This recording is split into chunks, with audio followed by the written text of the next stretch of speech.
Une virée ordinaire au supermarché se transforme en un affrontement inoubliable lorsqu'une dame âgée dit à un jeune noir de retourner en Afrique. Ce qu'il répond ne fait pas seulement taire l'assemblée, cela change tout. Le magasin grouillait d'activités quotidiennes. Les clients poussèrent leurs chariots dans les allées, certains plongés dans leurs pensées, d'autres discutant à voix basse. C'était un bel après-midi en France, dans une grande ville animée où presque tout le monde se connaît, mais ce jour-là, la routine allait être brisée de la manière la plus inattendue. Près du rayon fruits, une dame d'un certain âge, probablement dans ses 70 ans, ajustait ses lunettes avec une impatience évidente, marmonnant tout en attrapant un sac de pommes. Son cardigan usé et ses cheveux argentés soigneusement coiffés lui donnaient une allure simple, mais ce qui allait suivre était tout sauf anodin. Un jeune noir, grand et vêtu de façon décontractée avec un sweat bleu et un jean, s'approcha du même stand pour prendre un sac d'oranges. Il s'appelait Thomas. Il était calme, poli, et se fondait naturellement dans le mouvement du magasin.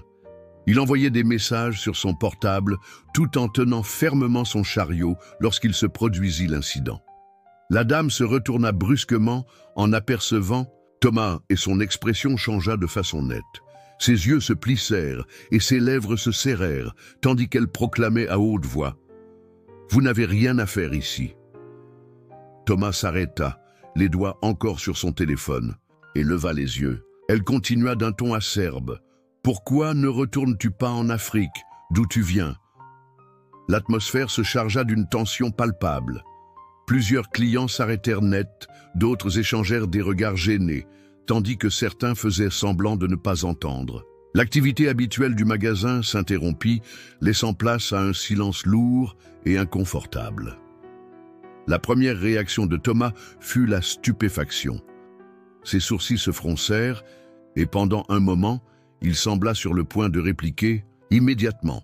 Mais au lieu de cela, il prit une profonde inspiration, l'expression impassible, comme s'il pesait soigneusement chacune de ses réponses. La dame, toujours en train de tenir son sac de pommes, resta sur ses positions, inflexible et sans aucun regret. La tension était presque palpable pour tous ceux qui se trouvèrent dans les parages. Une jeune mère éloigna rapidement son enfant, tandis qu'un monsieur près du rayon pommes de terre observait Thomas d'un air anxieux, attendant de voir comment il allait réagir. Le silence qui s'ensuivit fut bien plus lourd que n'importe quelle parole, posant le décor de ce qui allait suivre. Pendant un long moment, Thomas resta immobile, la main encore agrippée aux manches de son chariot. Le monde autour de lui semblait se réduire, tous les bruits du supermarché s'atténuaient, et tous les regards se tournaient vers lui. Le poids des mots de la dame flottait dans l'air comme une odeur désagréable dont personne ne pouvait se défaire. La dame ne céda pas, adoptant une attitude de défi, comme si elle ne s'attendait à aucune contestation. Elle réajusta son cardigan avec un léger soupir et releva la tête d'un geste qui semblait le provoquer. Une jeune employée, qui réorganisait des bananes à quelques mètres, resta figée, ne sachant pas si elle devait intervenir ou rester en retrait, tandis qu'une caissière crânait le cou pour mieux observer la scène. La foule ainsi constituée restait immobile, ni approchant ni s'éloignant. Tous étaient devenus témoins de la situation. Thomas croisa alors le regard de la dame, le visage calme, mais les yeux débordants de réflexion. Des centaines d'idées se bousculèrent dans son esprit. Il aurait pu réagir en criant, en s'énervant ou en quittant les lieux précipitamment, mais aucune de ces options ne lui paraissait juste. La pression était forte néanmoins, au lieu de se laisser emporter, il s'accorda un instant pour se ressaisir. Il changea la prise sur son chariot et redressa sa posture, faisant ainsi grandir sa présence dans le silence ambiant. Sa voix, lorsqu'il prit la parole, était calme et posée, brisant la lourdeur du moment. « Madame, vous réalisez vraiment ce que vous venez de dire ?» Sa question n'avait aucune intention accusatrice, mais visait à l'amener à réfléchir sur ses propres paroles.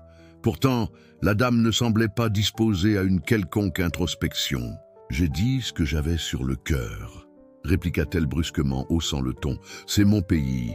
Des gens comme vous n'ont rien à faire ici. » une jeune femme qui passait près du rayon de la boulangerie laissa échapper un petit cri et les murmures dans l'assemblée se firent plus forts, mais Thomas garda son calme. Il ne crut pas nécessaire de lever la voix ni de s'avancer davantage. Il préféra laisser le silence s'étirer, permettant à ses mots de s'enraciner dans l'esprit de chacun. « Très bien », dit-il finalement en hochant lentement la tête. Son calme était déconcertant, presque impressionnant par sa force tranquille. « Discutons-en, puisque vous l'avez évoqué. » L'atmosphère se chargea d'une attente silencieuse, tous guettant sa réponse. L'orage qui s'annonçait n'était pas celui que quiconque avait prévu. Thomas déplaça soigneusement son poids, posant son chariot par terre avec une attention mesurée. Sa sérénité captivait les regards, même de ceux qui faisaient semblant de ne pas écouter. Il fixa le regard de la dame, non pas avec colère, mais avec une détermination paisible qui la fit vaciller légèrement. « Vous avez affirmé que je n'appartiens pas à cet endroit, » commença-t-il avec assurance. « Mais permettez-moi de vous raconter un peu mes origines. » Chaque mot semblait avoir été choisi avec soin. Mon arrière-grand-père est né dans le Mississippi.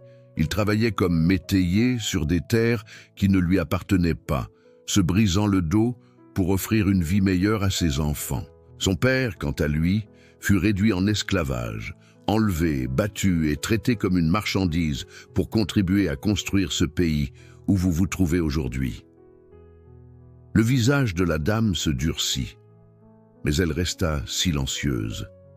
Cependant, l'assemblée était captivée. Un monsieur qui se trouvait près du rayon laitier et qui était jusque-là absorbé par son téléphone, le posa immédiatement. Un couple de personnes âgées échangeait des murmures sans détourner le regard. « Mon grand-père, poursuivit Thomas, sa voix gagnante en intensité, a combattu pendant la Deuxième Guerre mondiale. Il a risqué sa vie à l'étranger pour un pays qui, à son retour, l'a traité comme un paria. On lui refusait l'accès aux lieux communs et aux choses élémentaires. Mais il a tenu bon. Savez-vous pourquoi ? Parce qu'il croyait en la promesse de ce pays, même lorsque ce dernier ne croyait pas en lui. » Un silence profond s'installa, même le bourdonnement des machines se fit plus discret. « Et mes parents, ajouta-t-il en adoucissant légèrement le ton sans perdre sa fermeté, ont lutté à leur manière, non pas avec la violence, mais en travaillant chaque jour pour m'inculquer des valeurs de bonté, de respect et d'effort. Ma mère, enseignante de profession, a consacré toute sa vie à aider les enfants, peu importe leur apparence. Mon père, mécanicien, était le genre d'homme qui s'arrêtait sur le bord de la route pour venir en aide à quiconque en avait besoin. » Il fit une pause brève, gardant ses yeux fixés sur la dame. « Alors, vous me dites que je devrais retourner en Afrique ?» Il secoua lentement la tête, sa voix teintée d'une pointe de tristesse. « Oh Dieu, madame, j'appartiens à ce pays autant que vous. Peut-être même davantage, car ma famille a payé son dû en sueur, en sang et en larmes. » Le visage de la dame s'empourpra, tandis que ses mains tremblaient en serrant les pommes.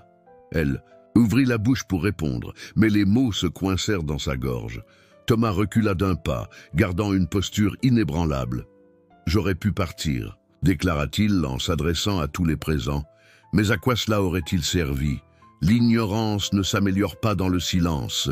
Il nous incombe à tous de dépasser cette haine et de surmonter des paroles aussi blessantes. » Ces mots résonnaient, mais l'épisode n'était pas terminé. La réaction de la foule en dirait long mieux que n'importe quelle explication. Dans le silence prolongé, personne ne bougea. L'expression de la dame se mua en un mélange de colère, de gêne et d'un certain dépit. Elle chercha du regard un signe de soutien, mais personne ne vint à son aide. Un homme d'âge moyen, coiffé d'une casquette, s'avança et déclara d'une voix tremblante « Il a raison, nous devons faire mieux. » Ces paroles semblèrent rompre momentanément l'emprise du silence. Une dame plus âgée, se trouvant près du rayon surgelé, hocha la tête et murmura « Mon père a combattu pendant cette même guerre. » Sa voix se brisa en rappelant « Il disait toujours que la seule chose qui comptait était la valeur de notre drapeau. » Les murmures s'intensifièrent. Une jeune caissière, à peine dans sa vingtaine, s'exclama depuis son poste Je n'ai jamais vu quelqu'un gérer une situation avec autant de dignité. Merci. La dame, visiblement secouée, serra son chariot avec force. Elle ne s'excusa pas, mais la flamme dans ses yeux s'était estompée. Lorsqu'elle finit par parler, sa voix était douce, presque suppliante. « Je ne voulais pas dire… » Elle commença, mais s'interrompit. Thomas se tourna de nouveau vers elle, l'expression adoucie. « Ce n'est pas ce que vous aviez l'intention de dire, » expliqua-t-il calmement, « mais l'impact que vos mots ont eu sur chacun d'entre nous. Les mots comptent, et les actes comptent encore plus. » Un employé du rayon charcuterie applaudit doucement, brisant la tension. Au début, hésitant, d'autres se joignirent bientôt, et les applaudissements se transformèrent en un élan unanime. Les gens applaudissaient non seulement les paroles réfléchies de Thomas, mais aussi le courage dont il avait fait preuve en affrontant la haine avec dignité. La dame regarda autour d'elle une dernière fois, le visage pâle, puis, en silence, poussa son chariot vers la sortie. En partant, quelques personnes s'approchèrent pour réconforter Thomas.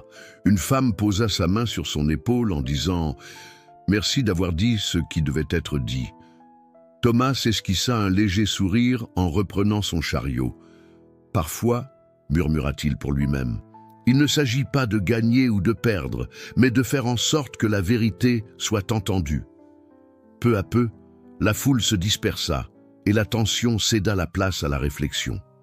Certains se sentirent inspirés, d'autres restèrent pensifs, mais tous étaient marqués par cet instant. Le moment était passé, mais l'impact de ces paroles perdurait, laissant une trace, alors que chacun reprenait sa routine dans le supermarché, désormais plus calme et méditatif. Thomas termina ses courses lentement, chaque pas mesuré pendant, comme qu'il repensait à ce qui venait de se passer. L'expérience ne l'avait pas ébranlé, au contraire, elle l'avait rendu plus réfléchi. La caisse, la jeune caissière qui avait parlé plus tôt, passait ses articles avec un sourire timide. « Ce que vous avez dit aujourd'hui a beaucoup compté, » dit-elle en hésitant, ajoutant « Il est rare de voir quelqu'un agir avec autant d'élégance. » Thomas lui rendit son sourire avec chaleur. « Parfois, l'élégance est le seul moyen de faire tomber les barrières. La colère ne fait que dresser des murs. » Dehors, alors que le soleil commençait à se coucher et que les ombres s'allongeaient dans le parking, Thomas aperçut la dame dans sa voiture, serrant le volant de toutes ses forces. Pendant un bref instant, il songea à s'approcher, mais renonça. Certaines leçons demandent du temps pour être pleinement comprises, et il avait déjà dit ce qui devait être dit. Ce soir-là, Thomas se retrouva avec son père à table pour relater les événements de la journée. Son père, un homme peu loquace, écoutait attentivement, les mains posées sur la table. « Tu as fait ce qu'il fallait, mon fils, » dit-il finalement, « non seulement pour toi, mais pour tous ceux qui étaient là.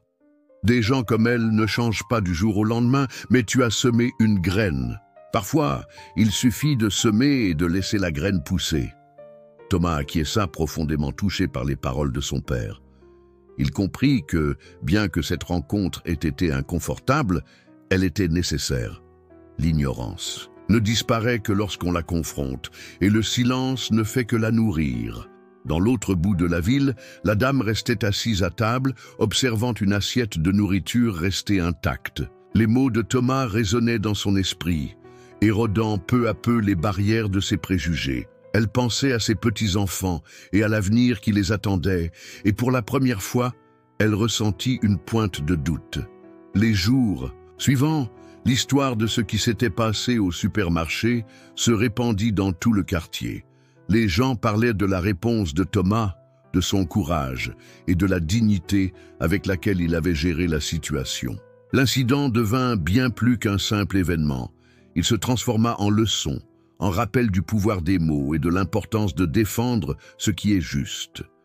Thomas ne chercha pas à être sous les feux de la rampe pour son geste, mais son action résonna dans la communauté de manière inattendue. Des inconnus vinrent le remercier et partager leurs propres histoires de préjugés et de dépassement. Sa posture silencieuse déclencha des conversations longtemps restées en suspens. Même la dame commença à changer. Ce ne fut pas immédiat, mais peu à peu, elle remit en question les valeurs qu'elle avait maintenues si longtemps. Elle ne savait pas si elle reverrait Thomas, mais, le cas échéant, espérait trouver en elle le courage de présenter ses excuses. Ces moments nous rappellent la force de la bienveillance, le pouvoir de la vérité et la résilience face à l'ignorance. Ils montrent que se lever ne signifie pas toujours crier. Cela peut être le fait d'engager une conversation calme, avec conviction, en laissant la sincérité parler d'elle-même. À tous ceux qui ont été témoins de cet épisode, retenez ceci.